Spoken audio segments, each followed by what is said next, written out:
Un ami nous avait donné un nom, un peu comme on passe un message en secret.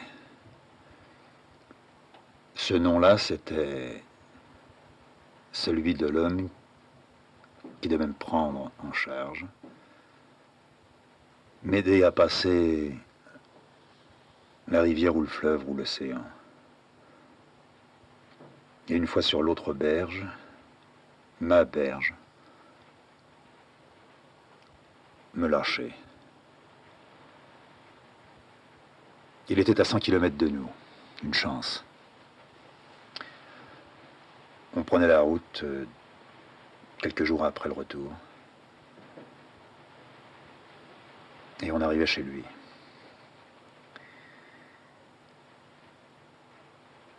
Ça s'est mal passé.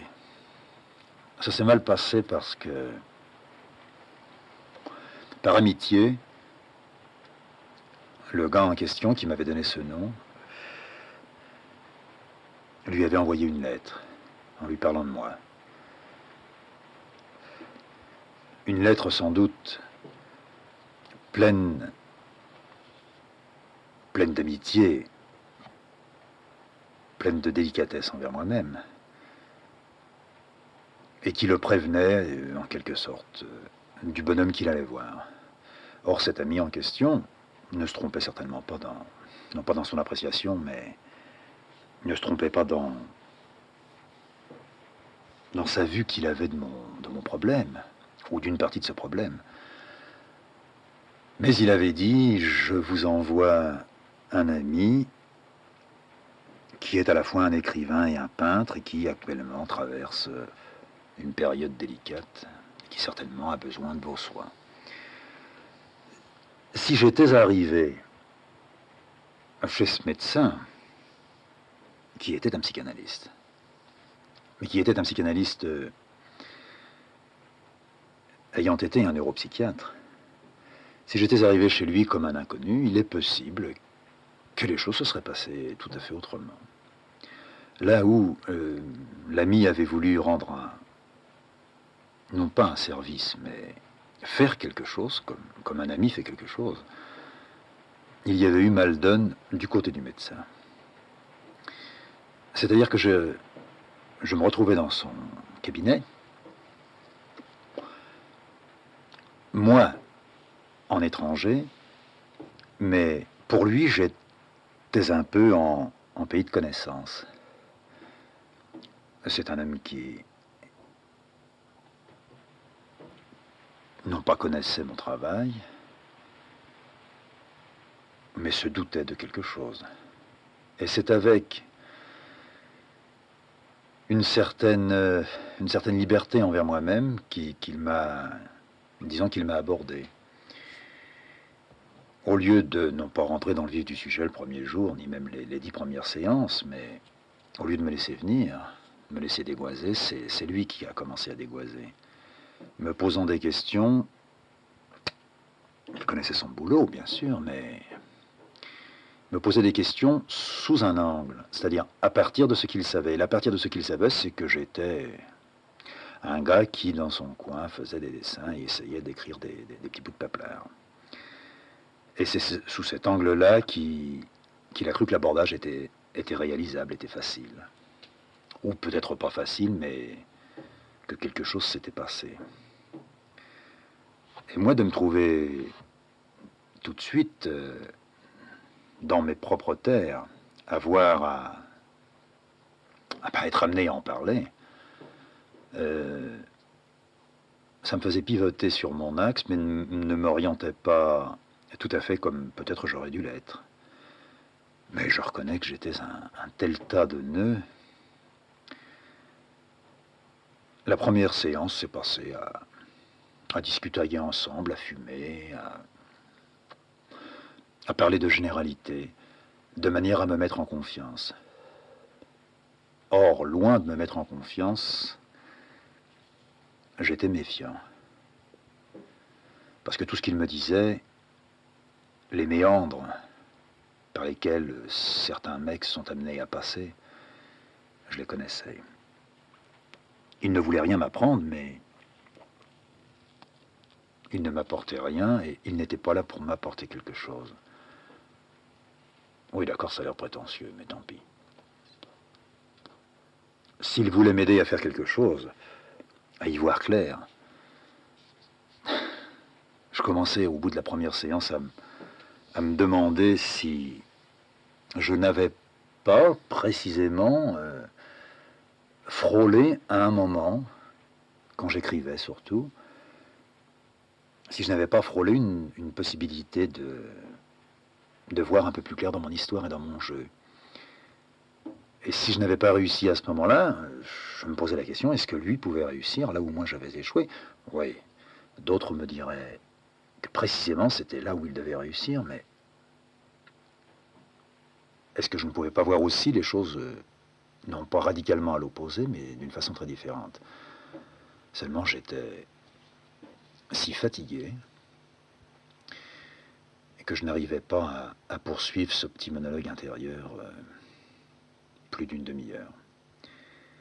Je suis revenu le voir une seconde fois, décidé à non pas lui poser des questions et surtout lui poser des conditions, mais décidé à ne pas le laisser faire comme il avait fait la première fois. Et en arrivant chez lui, alors qu'une certaine colère m'habitait, en rentrant chez lui, cette colère-là disparaissait brusquement. Et dans son cabinet, j'étais une véritable lavette. Un morceau d'abat sur l'étal d'un boucher, quoi. Et il a eu l'air impressionné, je dis bien il a eu l'air, en voyant à quel point j'étais aplati.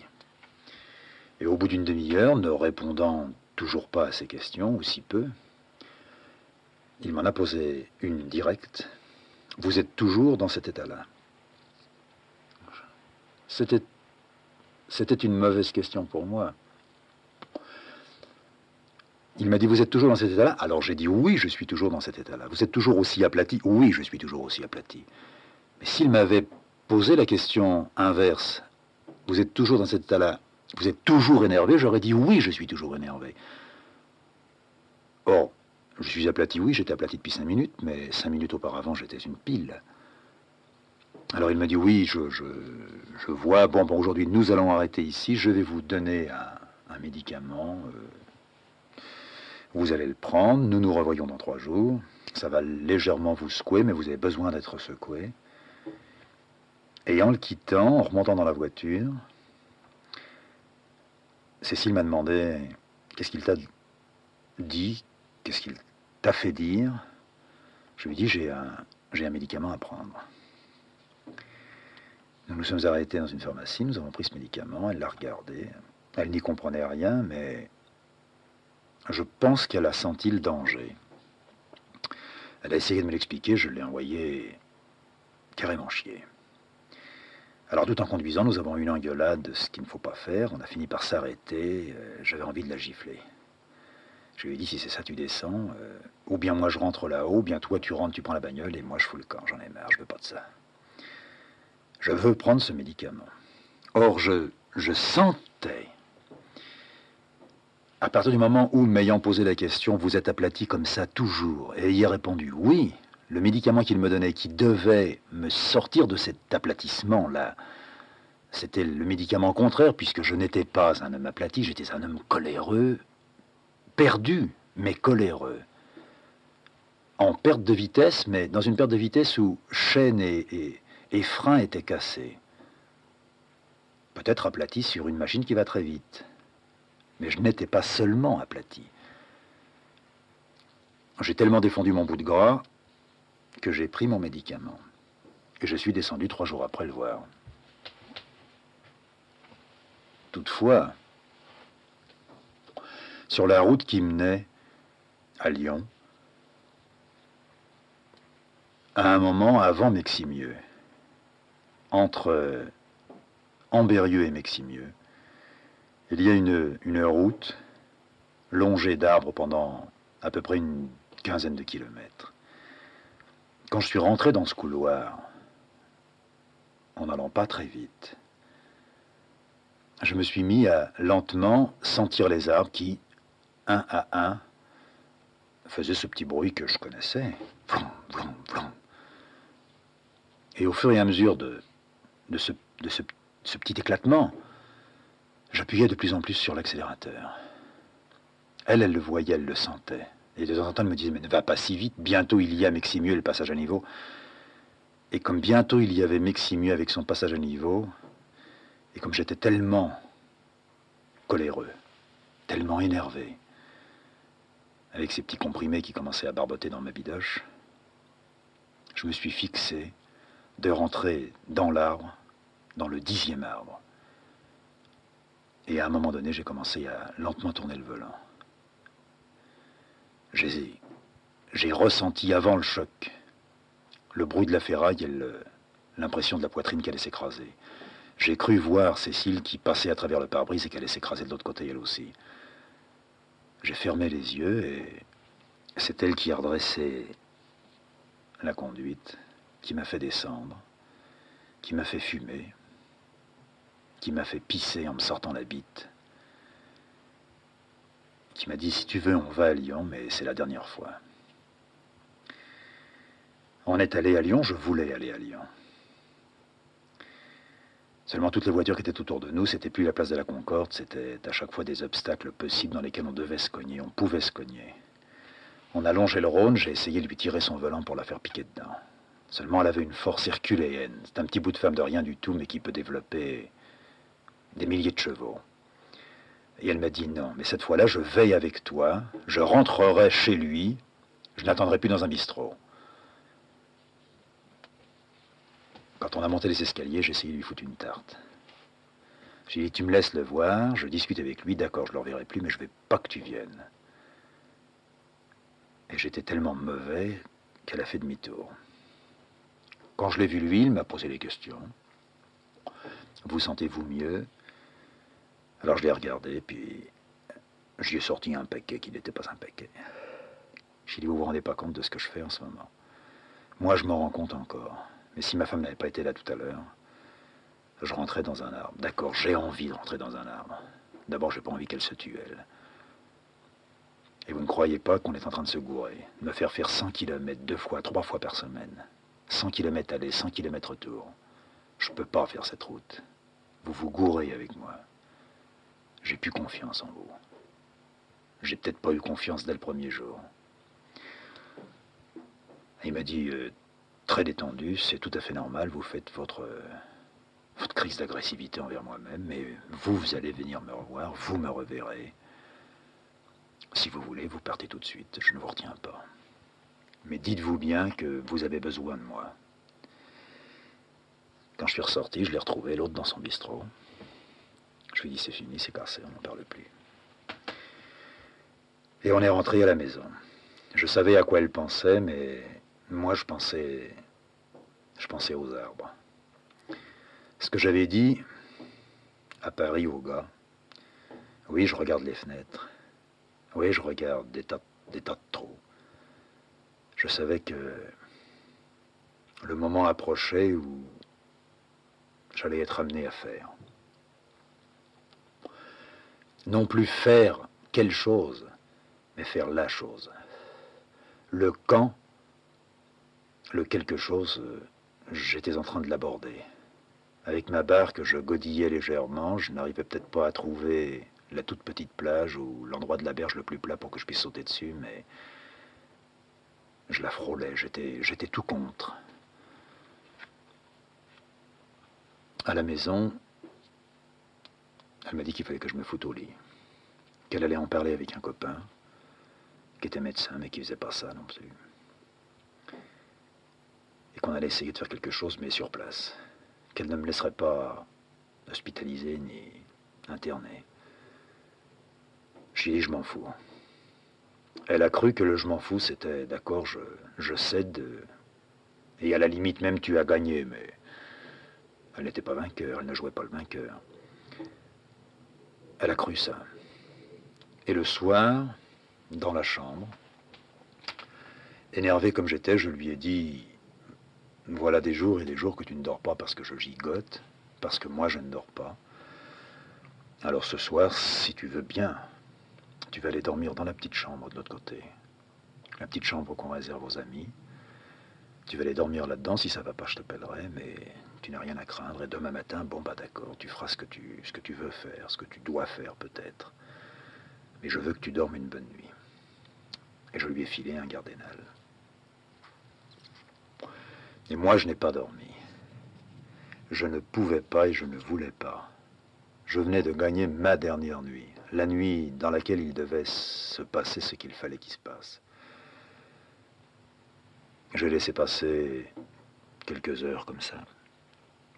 J'avais réduit d'un étage mon seau, parce qu'à l'atelier, je ne pouvais pas passer dedans sans la réveiller, sans qu'elle m'entende.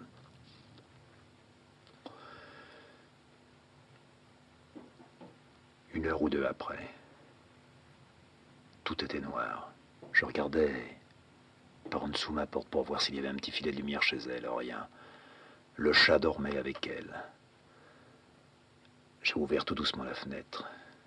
J'ai poussé sans faire de bruit les persiennes. Puis j'ai commencé à avancer mon corps, me disant que si je tombais bien, je heurterais la bordure du petit jardin qui était en dessous. Je me fendrais le crâne. J'étais blessé avant de me fracasser. Je voyais, avant qu'il tombe, mon corps qui allait lentement tomber. Lentement parce que je voulais que ce soit comme au ralenti. Je ressentais le choc de mon crâne qui allait heurter la pierre.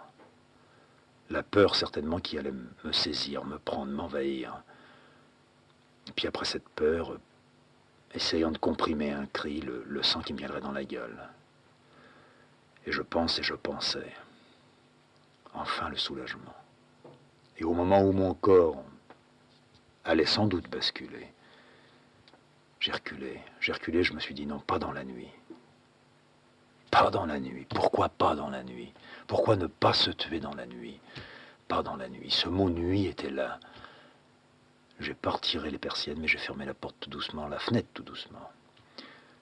Je me suis remis au plumard.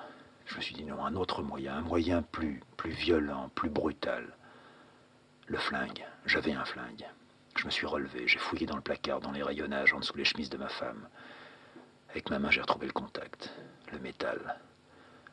J'ai glissé un doigt dans la gâchette, j'ai tiré tout doucement. Je savais que mon pétard était toujours armé. Je pensais qu'elle ne l'avait pas désarmé, parce qu'elle ne savait pas le désarmer. Le cran y avait sauté. J'ai lentement rapproché le pétard vers moi. J'ai commencé à l'appuyer sur la poitrine, cherchant où pouvait être le cœur. J'essayais de m'arrêter, de respirer, de sentir où il faisait boum, boum, boum. J'ai cru avoir trouvé l'endroit, mais je sentais une côte, alors je cherchais entre deux côtes l'emplacement. Je trouvais que c'était plus simple d'essayer de le foutre sur la tempe. Alors de la tempe, j'ai voulu conserver un angle de tir valable, qui traverserait la cervelle, qui pèterait de l'autre côté, qui ferait un gros déchiquetage. Puis j'ai pas pu, alors je suis arrivé vers l'oreille. Puis de vers l'oreille, j'ai ouvert la bouche, je l'ai foutu dans la bouche. Puis j'ai dit non, pas le flingue. Non plus pas la nuit, mais pas le flingue. Je me suis refoutu au plumard. Je suais, je crois que je pissais sur moi. Je tremblais de la tête aux pieds. Je sentais que si, dans les minutes ou peut-être dans les secondes qui venaient, je ne le faisais pas, j'allais casser, j'allais lâcher, j'allais me retrouver dans mon plumard. On allait me baiser. Je ne voulais pas me faire baiser. Je me suis souvenu d'un énorme piton qu'il y avait dans la chambre. Un énorme piton que je n'avais jamais pu desserrer. Un piton qu'avait laissé l'ancien propriétaire. J'avais pas de corde, mais j'avais une ceinture. J'envisageais de passer la ceinture dans le piton, de faire un garrot autour de mon cou, puis de pendre là. Oui, pendre, c'était ce qu'il me fallait. Me pendre tout de suite. Je voyais mon corps qui allait lentement se mettre à onduler, à passer de droite à gauche. Il faut crever, vite, vite, en finir. À un moment donné, j'ai pensé autre chose. Oui, je suis fou. Alors une seconde, j'ai pensé, je suis fou, faut que je me tue. Une seconde après, je me suis dit, je suis fou, faut pas que je me tue. Pendu, oui, jeté, oui, troué, oui. Alors brûler. Alors l'idée est revenue, brûler, il fallait que je passe par l'atelier, que je foute le feu partout, que je la ligote, elle.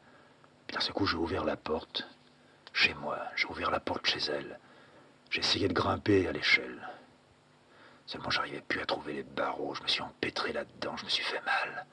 Elle s'est levée comme un bolide, elle a donné la lumière, elle est venue vers moi, elle m'a dit « Où vas-tu » Et au lieu de lui dire « Je monte dans l'atelier pour tout brûler », je l'ai regardé. Je l'ai regardé. Misérable con. Elle avait les yeux qui tremblaient. Elle avait tout son petit corps qui tremblait.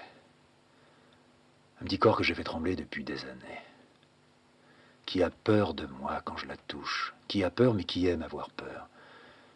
Que je blesse et qui est heureuse d'être blessée par moi. Je suis un bandit.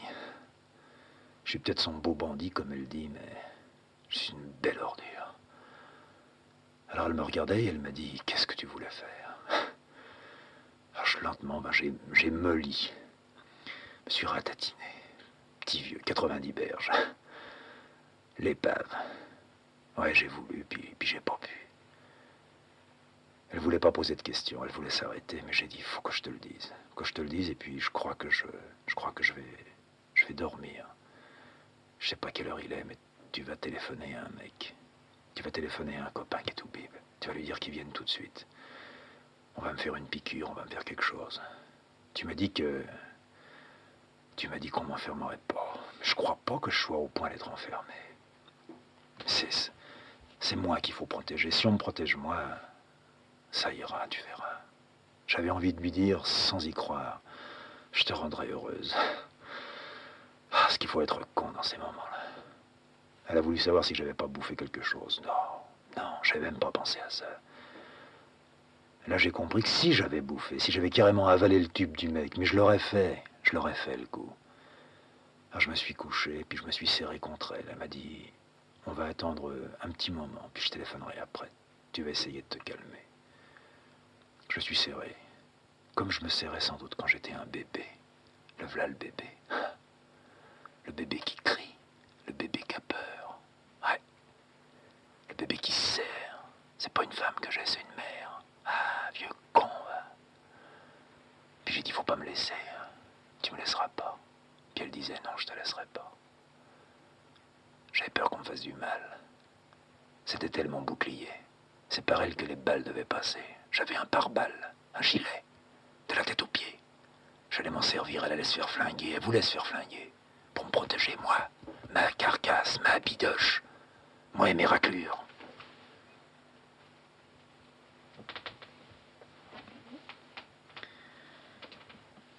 Vers le matin, c'est pas le copain qui est arrivé, c'est un autre gars qui est arrivé.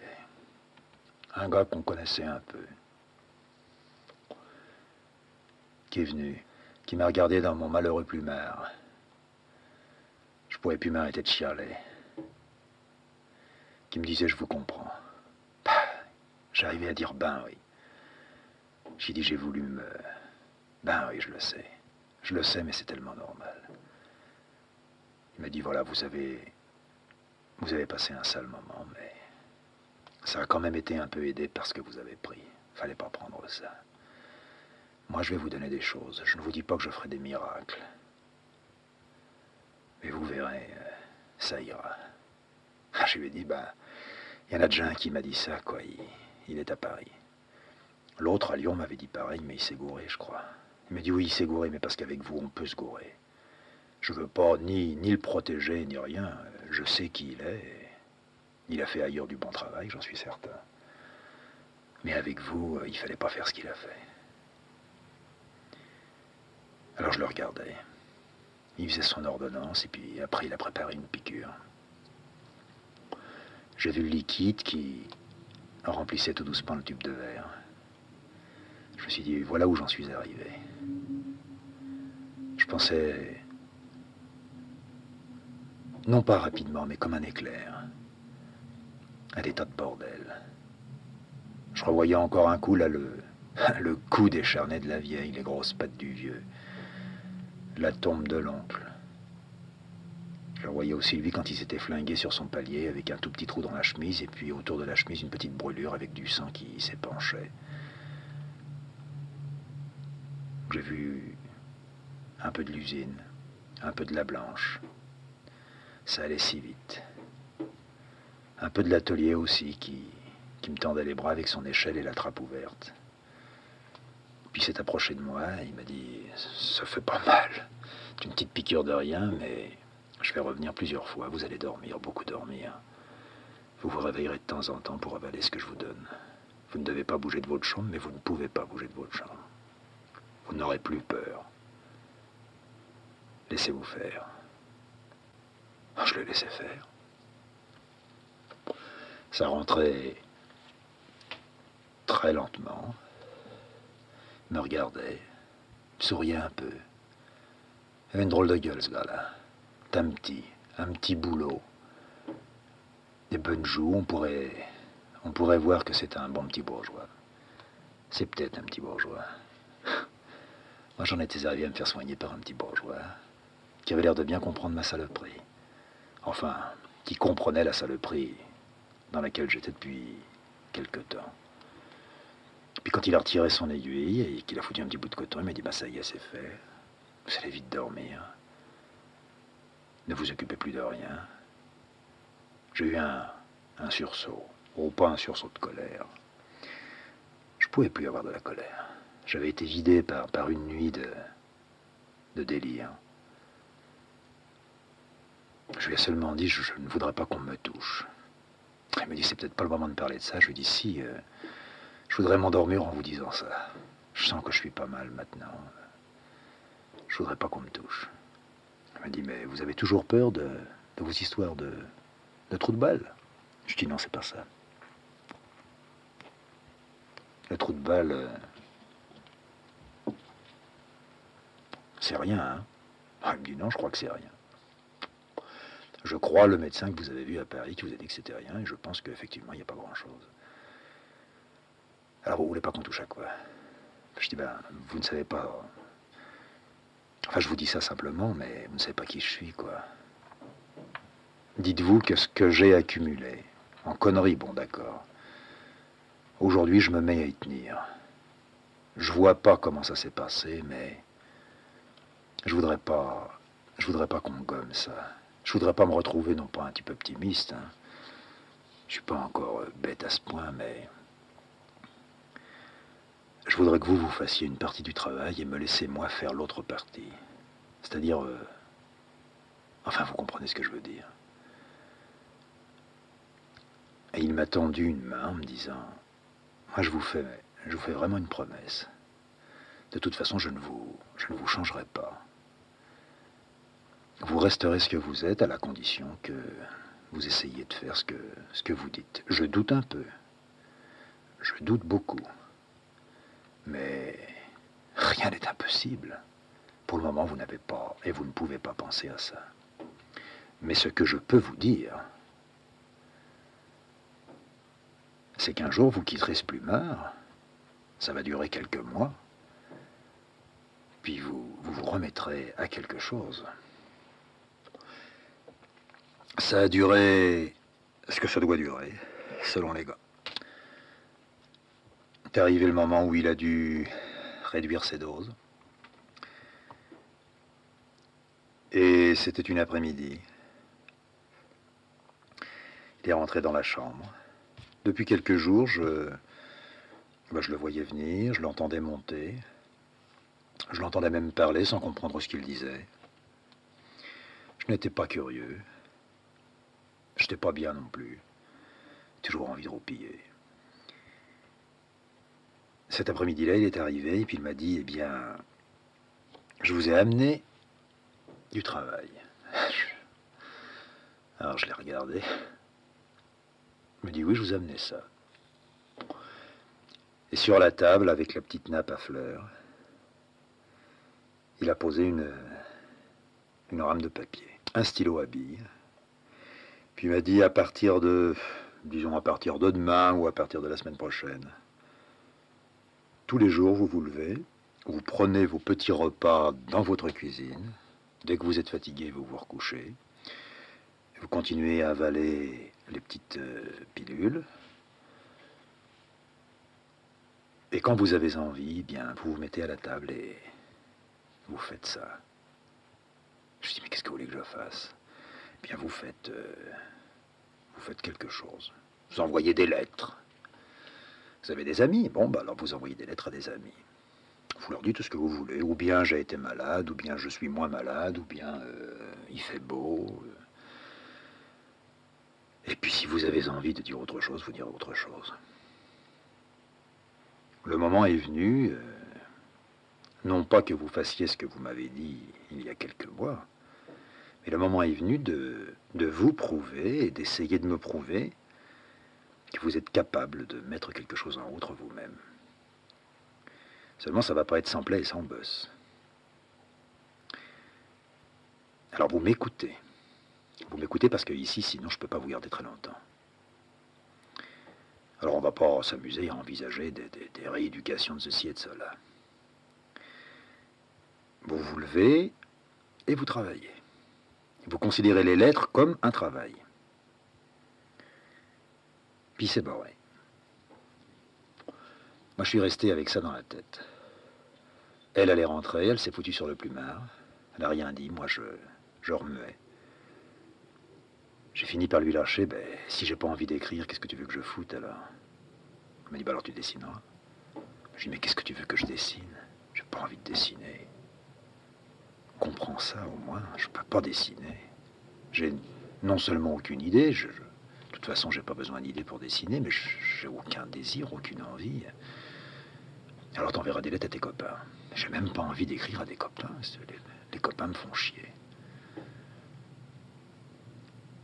Bon, on verra. Les jours ont passé, le gars est revenu, ne m'a posé absolument aucune question. N'a pas vu que la rame de papier n'avait pas bougé de place et que le stylo à billes était toujours au même endroit, à la même place aussi. Il m'a tout banalement posé quelques petites questions. Comment ça va? Vous levez-vous? Est-ce que vous supportez bien de prendre vos repas debout? Bon. Oui, tout ça se passait pas trop mal. J'étais défoncé, quoi. Défoncé d'une autre manière, mais défoncé quand même. J'avais ma dose. Les journées et sans doute les semaines ont passé ainsi. Et il avait raison, ce con-là. Un jour est venu où je me suis foutu à ma rame de papier. Commencé à écrire une lettre, et puis ça venait pas. Alors j'en ai recommencé une autre, ça venait pas non plus. Puis je me suis couché, j'étais fatigué. Dès que j'ai été réveillé, j'ai voulu me refoutre à ma table. Je me suis refoutu à ma table, et puis j'ai commencé à reprendre toujours la même lettre. Cette lettre-là, j'ai mis 8-10 jours à l'envoyer. Enfin, ça tenait, quoi. J'étais satisfait. J'avais parlé du beau temps, j'avais parlé de mon chat qui revenait dans la chambre, qui me faisait des grands ronrons. Que je nourrissais parce que Cécile me montait sa petite bidoche, je la coupais dans mon plumard et puis je la lui tendais. Le petit chat ronronnait là-dessus en mangeant et en faisant bouger ses petites pattes comme ça, comme s'il me griffait à travers la couverture. Puis, j'ai bombardé de lettres des tas de gars. Des lettres qui partaient ou qui ne partaient pas, je sais pas. Ça, c'était elle qui s'en chargeait. Ça devenait un peu plus cohérent peut-être. Puis des pages d'écriture, des lettres, qui étaient des pages d'écriture, pas des pages d'écriture ni des pages littéraires, mais qui étaient des pages, des mots qui s'emmanchaient les uns les autres, que j'essayais de renouer, de remettre d'aplomb, de construire même certaines phrases pour bien exprimer ce que j'avais envie d'exprimer. C'était toujours très simplement réduit à des faits on ne peut plus matériels. J'ai demandé autre chose qu'un stylo à billes. J'ai demandé un crayon. Et avec ce crayon, j'ai commencé mon premier dessin. Le premier dessin qui a été tout à fait dans le coin d'une page, fait de 2-3 traits ou 2-3 lignes. J'en ai eu marre, alors j'ai arrêté, j'ai recommencé sur une autre page. Ça voulait encore moins dire que d'habitude. Enfin, d'habitude. Disons qu'avant. Parce qu'à partir de maintenant, il va y avoir un avant et un après. Non pas avant non. Mais il y avait avant la crise et après la crise. En supposant qu'après la crise soit une nouvelle ère qui commence, non pas sans crise, mais sans plus jamais cette crise. Alors là, j'avançais comme j'avais avancé, mais je ne retrouvais plus cette mobilité de la main que j'avais eue. J'étais un peu crispé, puis c'était la première fois que je retravaillais après des mois d'arrêt. Alors j'ai fait comme ça des dizaines et des dizaines de petits gribouillages.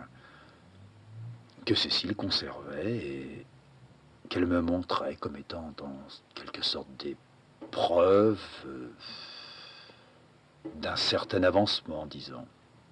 C'était de plus en plus grand de toute façon. Enfin, non pas le format, mais le dessin lui-même sur la feuille de papier. Et puis de là, j'ai demandé une feuille un peu plus grande. Alors elle a dû monter dans l'atelier la chercher. Elle m'a dit, je ne sais pas où c'est. Alors j'ai cherché moi aussi de mon côté, dans mon lit ou à ma table. Je lui ai dit, c'est derrière une petite malle qui doit se trouver vers la cheminée. Il y a là un carton à dessin avec des feuilles de papier qui sont assez grandes. Je crois que c'est du canson. J'ai retrouvé le mot canson. Et elle est descendue avec une petite pile de paplard. Il me fallait une planche. Elle est allée rechercher la planche là où je lui disais qu'elle était. Et elle a ramené la planche. J'ai voulu compliquer ça. En dehors du crayon, j'ai dit je voudrais peut-être essayer avec des crayons un peu plus secs ou un peu plus gras. Et elle m'a demandé quel crayon c'était. Et je lui ai dit c'est du HB ou du B ou du 1B ou du 2B, etc. Et je me suis aventuré dans un fouillis, dans un taillis qui était un taillis moléculaire, où lentement, au fur et à mesure que je remplissais la page, j'avais nettement le sentiment d'opérer une transfusion sanguine. Alors que c'était en quelque sorte l'envers, je faisais couler du sang en dessinant. Chaque fois que je faisais une petite molécule, un tout petit rond, je construisais un nouveau réseau sanguin. Du moins, c'est bien l'impression que j'ai eue. Et non seulement l'impression que j'ai eue, mais lentement et au bout de quelques semaines, une certitude. Au point que j'en étais arrivé à vouloir déjà chercher à analyser ce qui s'était passé pour pouvoir arriver à faire ça. Alors je me suis paumé naturellement là-dessus, étant donné que je pouvais le tourner dans tous les sens et que je n'y voyais rien. Mais c'était plus fort que moi, il fallait que je fasse ces fameux petits ronds qui s'emmanchaient les uns les autres,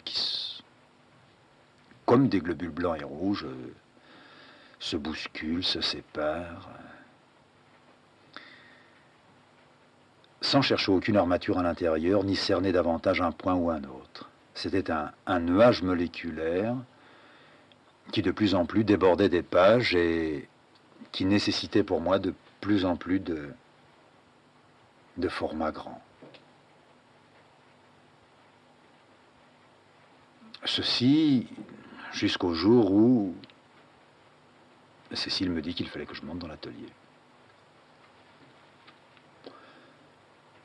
Étrange constatation un matin, alors que je me rasais, de voir non seulement ma gueule, mais de voir que je ne m'étais jamais plus regardé en me rasant. J'avais fait pendant des semaines, machinalement, après m'être laissé pousser la barbe pendant un bon bout de temps, l'avoir moi-même étaillée et supprimée. J'ai vu ma gueule. J'avais pas maigri, j'avais grossi. Ce genre de traitement-là, je crois, fait grossir. J'étais devenu non pas énorme, mais assez joufflu.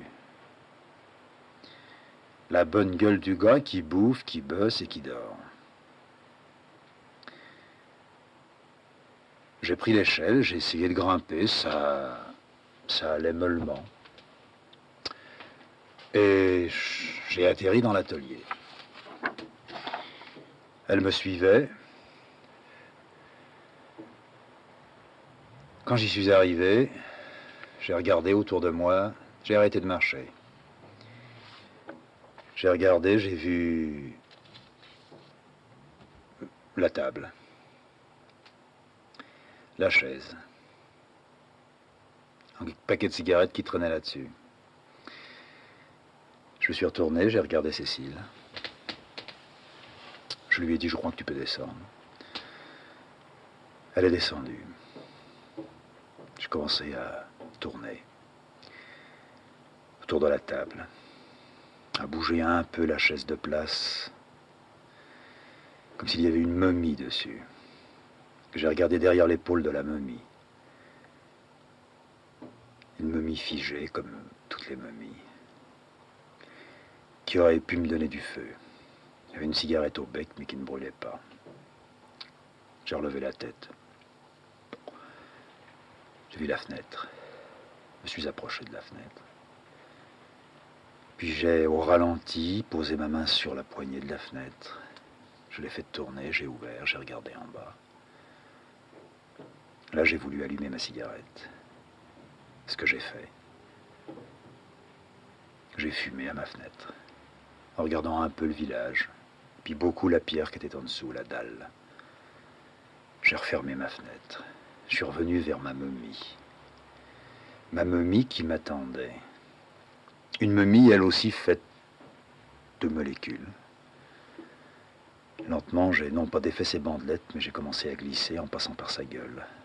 Puis je me suis trouvé dans la peau de la momie. Puis là, j'ai fumé mon paquet de cigarettes.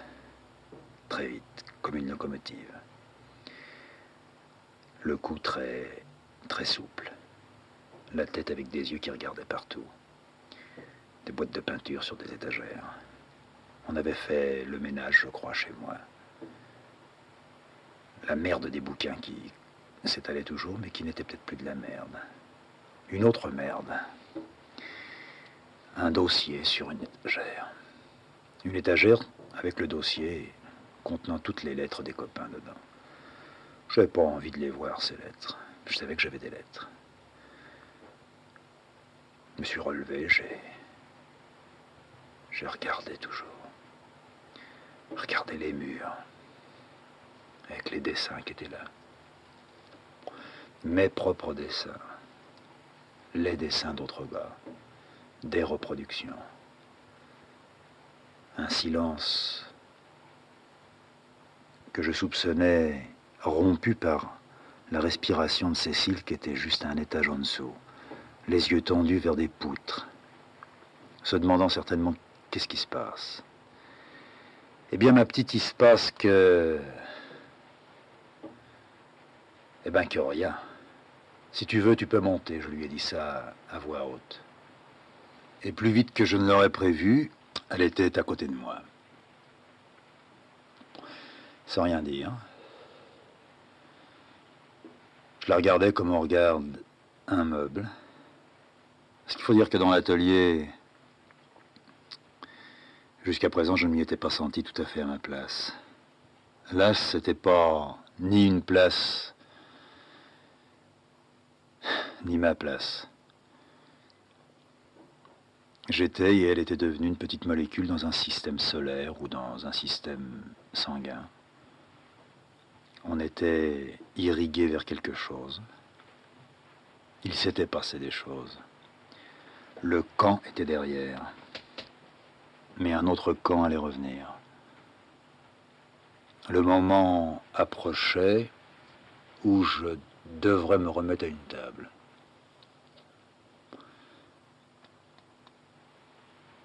Elle s'est assise. Et elle m'a dit qu'elle était heureuse. J'ai fait celui qui croyait qu'on pouvait être heureux en se trouvant dans un atelier avec un épouvantail. Mais je lui ai dit que ça n'allait pas être facile de revenir ici. Des jours et des semaines se sont mis à passer. Je montais, comme je l'avais fait là, de temps en temps. J'y restais quelques minutes, au plus 1 heure. Puis je redescendais sans avoir rien fait, en ayant tout réexaminé avec un œil tout à fait neuf.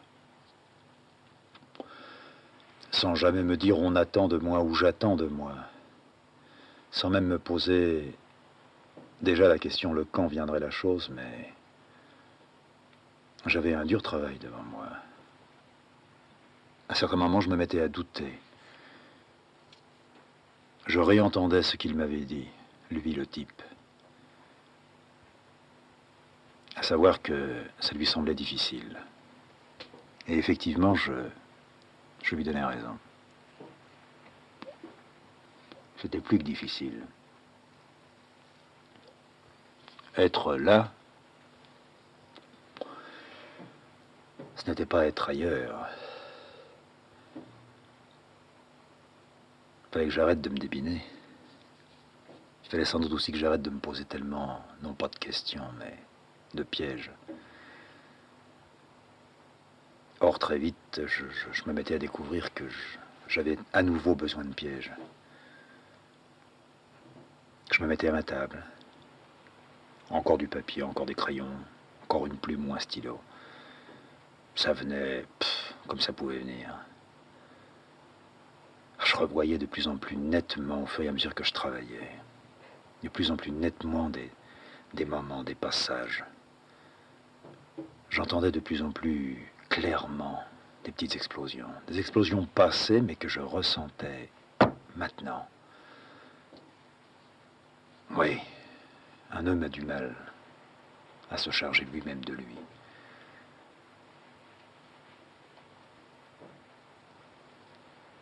Je faisais un dessin de temps en temps. Je pouvais plus arriver à écrire. En dehors des lettres aux copains qui commençaient à me dégoûter, non pas les copains mais les lettres, je trouvais plus facile d'avoir un bout de crayon entre les mains puis de me mettre à faire des petits ronds. Parce que les petits ronds me permettaient de me perdre un peu et de penser beaucoup. Ah, je retombais dans mes pensées. Je retombais, mais d'une façon tout à fait différente. Ça allait être dur. Dessin après dessin que je rangeais dans un carton, que je ne regardais pas une fois fini, que j'arrêtais de la même façon qu'avant, sans savoir pourquoi je les arrêtais, avec l'unique besoin de reprendre une feuille blanche qui allait me permettre de passer encore des heures et des heures dessus, en retrouvant tout doucement des petits morceaux, des petits lambeaux. Une à une, les images revenaient. Mais je voyais qu'elles avaient non seulement une forme différente, mais une lumière. Peut-être qu'elles ne m'affolaient pas. Peut-être qu'elles étaient restées à leur place. Comme je reculais toujours devant des mots, j'avançais toujours dans mon dessin. Je pouvais rester aussi plus longtemps dans l'atelier. Je ressortais d'une épreuve qui avait été en quelque sorte un frigidaire,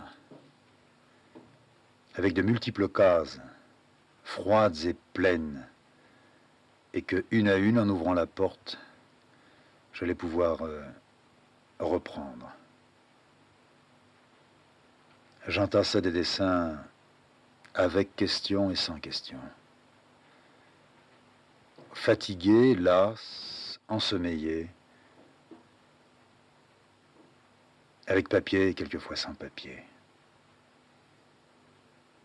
J'étais curieusement évidé comme ces sculptures, mais pleines vues de l'extérieur.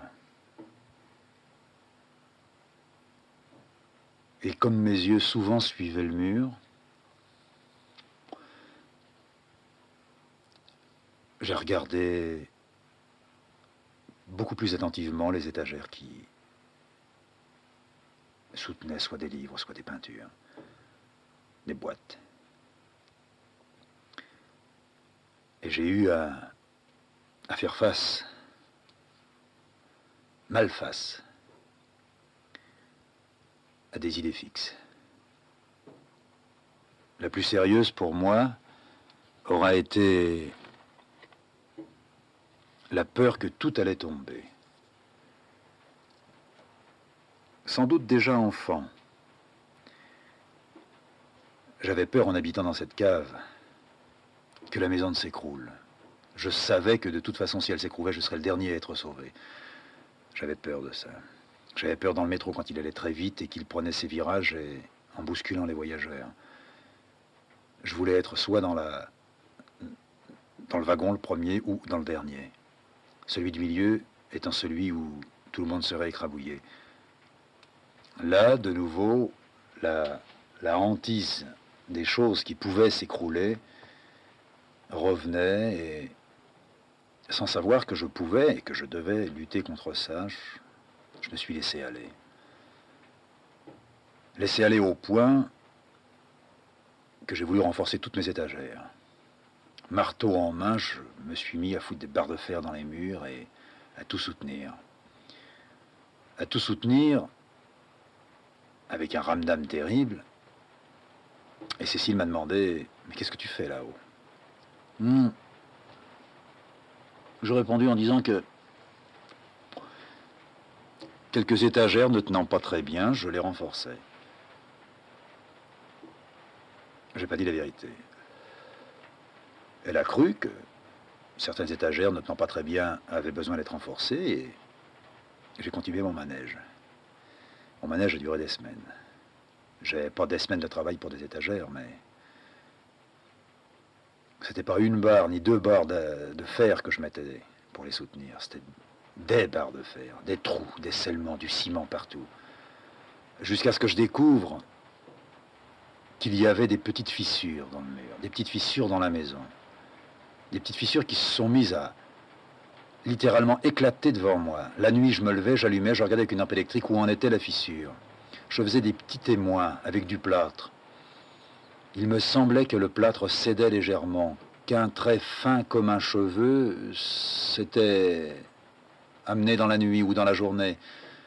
La maison était bourrée de témoins dans tous les coins. Cécile a commencé à avoir peur, et le type étant revenu, elle lui a expliqué. Il a essayé d'en parler avec moi, mais je lui ai dit que si ça continuait, étant donné que je ne pouvais pas arriver à lutter contre toutes les fissures qu'il y avait dans la maison, sachant que la maison allait tôt ou tard s'écrouler, j'allais au plus pressé et au plus vite. C'est-à-dire que je ne voulais pas juguler la fissure et empêcher la maison de s'écrouler, je ne voulais plus voir la fissure. Et devant lui, avec un petit pinceau et de la gouache blanche, je me suis mis à enduire les fissures de gouache. À la première porte qui claquait, la fissure revenait. Alors j'ai exigé de Cécile qu'elle ne claque plus les portes, qu'elle ne ferme plus les fenêtres en faisant du bruit, qu'elle ne tire plus les persiennes en faisant trembler les murs. Je recommençais. Je recommençais d'une autre façon, mais je recommençais. Et le type m'a dit, après le trou de balle maintenant, c'est les fissures, fin de compte, ça revient en même. Je vais recommencer moi aussi à vous soigner. Vous ne pouvez pas y arriver. C'est rien, c'est normal. Alors j'ai essayé de signer un pacte avec lui. Un second pacte qu'il ne voulait pas signer, mais que j'ai voulu être le dernier. Je lui ai dit, donnez-moi un mois. Si en un mois, j'ai chassé le plus gros, restera le petit, mais c'est que j'aurais gagné. Si dans un mois, je n'ai pas acquis ce que je voulais acquérir, alors d'accord, vous êtes le maître de l'histoire. C'est à vous de jouer. C'était un peu gros. C'était un peu gros, mais il a accepté. Il a un peu doublé les doses. Alors je dormais plus. Je faisais des siestes qui duraient des après-midi presque entières. Seulement chaque fois que je me réveillais, ayant du mal à sortir un peu de ce sommeil, lourd, pesant, comme une chape, je me bagarrais contre lui. J'arrivais à retrouver un certain état, puis je remontais dans mon atelier. Je foutais des feuilles de papier dans la machine à écrire. Ça n'arrivait pas, ça ne venait pas. C'était hideux. Si on veut une image, disons que c'était loin de la liberté d'un gars. Je ne parlais que de cadenas, que de serrures, que de portes, que de persiennes. Après, je me suis dit, il faudrait que je parle de mes fissures. En voulant trouver dans les fissures que je colmatais avec des mots une possibilité d'explication dans l'histoire. J'ai pas de technique, j'ai pas de moyens, je l'ai dit. J'en possédais une autre. Une autre qu'il fallait que je découvre. Chaque mec possède en lui... c'est pas de la philosophie, c'est une banalité. L'antidote de son mal. S'il y a une chose que j'ai retenue, c'est celle-là. S'il y a un mec dont je me souviens, c'est celui... Non pas à qui je dois tout. C'est un mec que j'ai voulu relire à ce moment-là. C'est un gars qui a écrit des bouquins. Un bouquin particulier qui s'appelait Les Méditations sud-américaines. Je l'avais lu et surtout relu un des passages importants pour moi. C'était la Ghana. J'avais découvert que dans son explication de la Ghana, il y avait une explication pour moi, mais à ce moment-là, elle n'était peut-être pas pour moi. Il disait, et ça j'ai besoin de le dire à mon tour, la Ghana est à la fois la plus forte des forces et la plus faible des faiblesses. Puissance originelle et impuissance tout ensemble. Alors je l'ai repris. Je l'ai repris et cette phrase, j'ai essayé de m'en pénétrer. Non pas de m'en pénétrer avec les yeux, d'en faire une chair. D'en faire une molécule porteuse de germes. À partir de là, mais j'aurais pu prendre autre chose. Mais pour moi, à partir de là seulement. Impuissance et puissance à la fois. Peut-être que si aujourd'hui je découvrais ça, je rirais. Tellement je ne l'ai pas découvert maintenant. Et derrière l'impuissance et la puissance à la fois, j'ai cru reconnaître ma propre puissance, qui nécessairement a sa propre impuissance.